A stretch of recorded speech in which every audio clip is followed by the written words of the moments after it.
World AIDS Day, and this year it coincides with the 40th anniversary of the first AIDS-related deaths in the UK. The virus claimed thousands of lives throughout the 80s and 90s. Many of those who died were young gay men. Well, a special exhibition is being held in Liverpool to honour them, and our reporter Josh Parry is there for us this morning. Josh. Good morning, Ben. Yes, as you say, we are here in Liverpool at a very special exhibition for a very special World AIDS Day. As you say, this year marks 40 years since the first UK AIDS-related death.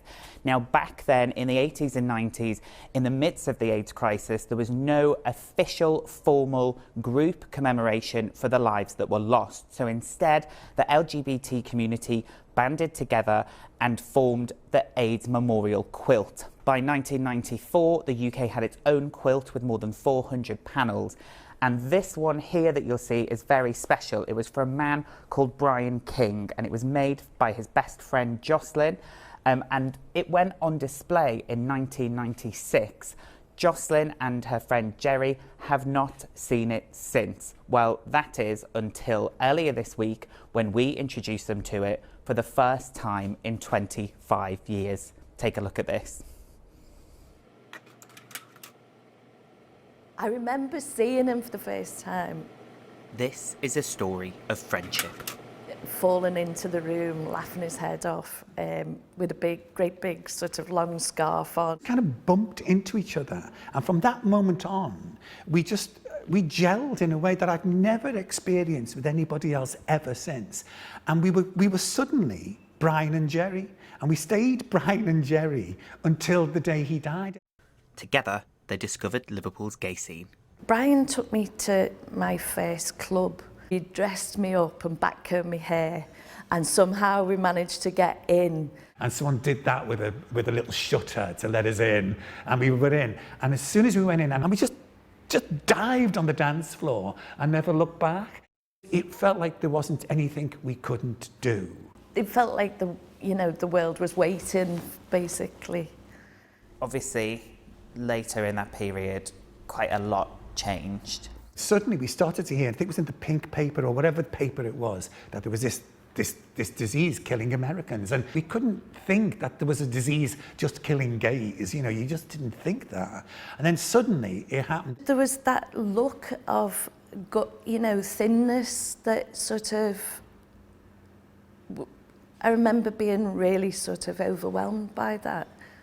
Everything changed. Do you remember when Brian told you that he'd found out he was HIV positive? It was incredibly strange because I saw him and I immediately knew it was positive. I just looked at me and I just looked at him, and we stopped being the Brian and Jerry we always were. We immediately stopped being young.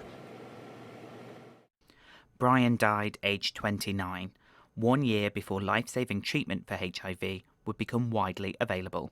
And in the face of fear and grief and hopelessness, this is how the world tried to remember.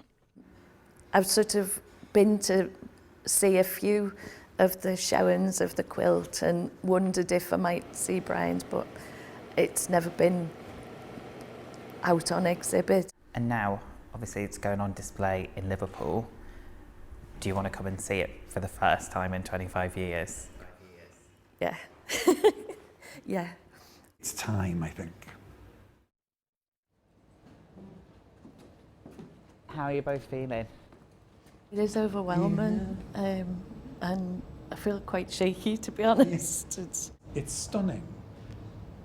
It has aged well. Yeah, I hope we've aged as well as it. I love this tiny little bit of blue here. Just that sort of Yes, it was a real privilege to see Jocelyn and Jerry reunited with Brian's quilt, and to see how proud they are of the panel that they created for their friends. Now, back then, there were around 25,000 known cases of HIV in the UK. Just 2 years later, when effective treatment became available, there were 100,000. But people were not losing their lives in the same number thanks to that treatment. Now, what has prevailed still to this day, though, is the stigma. And I just very quickly just want to show you this particularly poignant quilt panel of the quilt here. This was made by a friend for a friend, as it says there, on the poem on display, but the family of the person who is being remembered did not want that on display with their name. Such is the stigma that still prevails today. So it has been covered with this sheet. Now, if you come over with me now, I'm going to show you the new panel of the quilt, which is being unveiled today. It's still a bit of a work in progress, but this panel here is for those very people for whom the stigma still prevails and cannot be named today. There are so many people who would not give their names into hospitals. They would be anonymous when they were going for treatment and they could not be named. So this is to remember them. Now, joining me now is Josiah. He's from 24 Kitchen Street, which is the nightclub that is displaying these quilts in a UK first. Josiah, tell me, why is it so special that we're here in a nightclub with these quilts? It's so special because it's the first time that it's being exhibited in a nightclub.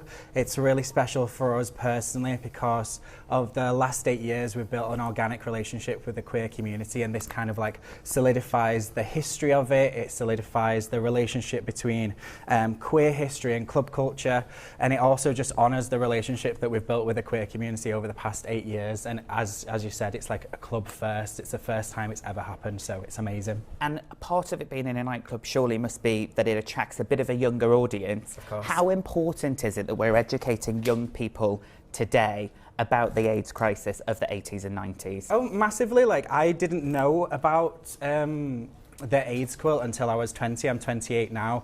It's not something that's like standardized or taught in schools, even in my school. So it's really important for people, young people especially, to have access to this physical replica of something that happened and that informs their life and how it can inform their life and their health. So it's really important to be able to connect with that on a personal level as well.